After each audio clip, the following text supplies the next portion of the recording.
In this session, I'm just going to introduce you to some basic controls. I'm not going to talk a whole lot about it. I'm going to assume that you have the experience already, but I will show you how to set them up. So what you want to do, I've already done, is go to File, New, Project, and then you're going to name this application whatever you want it. I called mine Test Page. You can see it in the upper left-hand corner. And then you'll hit OK, and it'll create basically this except whatever you called it. Okay, so this right here you're looking at is the XML or the ASPX page information. And if you go down here and you click on Design, this is where you can, it's basically one's like the input and the output, probably the easiest way to say it is. This is where you're going to be able to draw or put the design into the page. Like for example, if I just wanted to put some simple text on the page, I could just type it in there directly. It'll accept it that way. And then basically you'll want to add some controls. So look over here in the left hand corner and you'll see a little tab here that says Toolbox. Go ahead and click on that and it'll bring up, it should hopefully bring up a standard set of controls.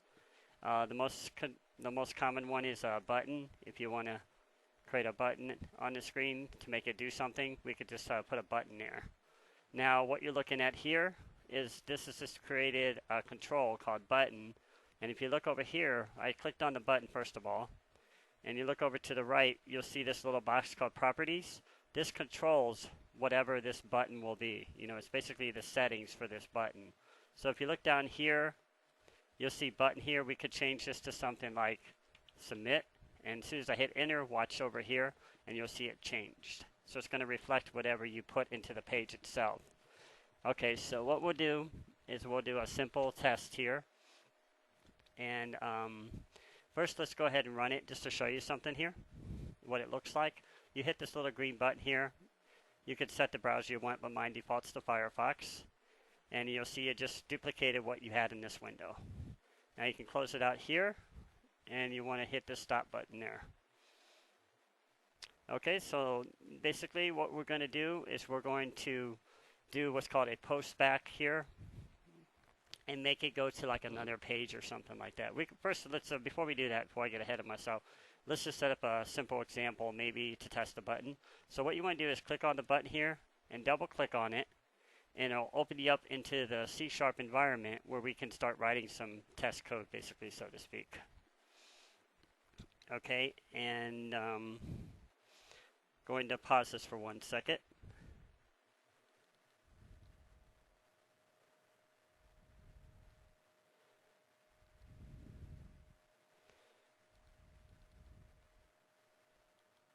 Okay, so I wanted to kind of show you the little example there of writing to the page. So I had to check myself, but when you click the submit button, it will write to the page. It's just not going to write like to a box or anything, and we can see it works there. Okay, so the next control we're going to learn about, I probably would go with a label. I should have actually probably done this one first, but let's put a label on the screen here. And I guess we could do it this way because we're going to print to this label instead of just printing to the screen wherever. So we're going to maybe move this label down here at the bottom. And once again, this label will have a property setting to it. So over here, you can see label, and the shorthand you want to use is like LBL, whatever you're going to call the label. We'll just say like write or something like that. LBL write's good. And we're going to write to this label. So let me go back to the code here. You can just click these little tabs at the top too, and it'll take you right directly back to the code. Now the first time we wrote to the screen, this time we're going to write to the label. So all we're going to do is type in the name of the label, LBL write, dot, this is called the, I think it's called the notifier, and then we're going to write test inside of there. And then what you can do to this line here is you can go up here. You can either do 2 of these, or you can click up here where it says comment out the selected line, and it'll comment it out. Now we're going to run it, and we should see it, or save it first, and it should reappear in the same spot when we hit submit. Oh, we got an error here. Going to stop this for 1 second to save some time. Okay, I fixed the error, so let's go ahead and run it. You'll just type it exactly as you see it there and run it again. And this time when we hit submit, you see where it says label, it should change to this word here, test. And it did. Now the other thing we could do, because you'll notice when this ran, it showed label there the first time, is we can erase that by going back to the, we're going to get back to the properties page here. So you click here, go back to the label, click on the label here, and you look over in this window here, and you see where it says text label. Just go ahead and erase that, and it'll just turn into this LBL right, which is basically just stating that there's a label that you can still see on the screen there that you can use. And then we're going to go ahead and run it, and then test it. And you see when it ran this time, I'll do it one more time just so in case you missed it. The first time it runs, you don't see a label there, but when you hit submit, it appears. So we've got one successful thing. The last thing I want to do here is a text box to keep this short and simple for now. We'll go to text box, and you can also, remember, you can drag them to the screen. And what we're going to do now is we're going to use this text box to just type in text or something. And I can show it to you as I run it here. So right in this box now, you see it's going to accept text that you're going to type in, basically. And nothing else changes because we haven't done anything with the text box yet. So what we could do is make it say type your name in here, and once you type your name in here, we could just have it appear down here. So this time, instead of using LBL right, we'll go ahead and we'll comment this one out.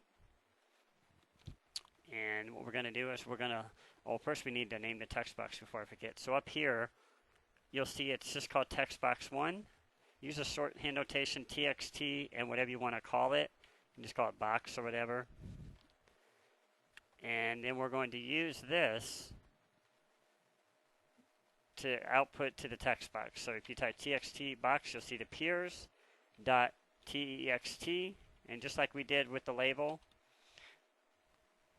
And actually, I'm sorry, I did this wrong. So LBL right, because we're writing to the label, equals TXT box, because we're going to put whatever's in that text box into the label. So let's go ahead and run that. And I got an error here. Oh, I forgot my semicolon.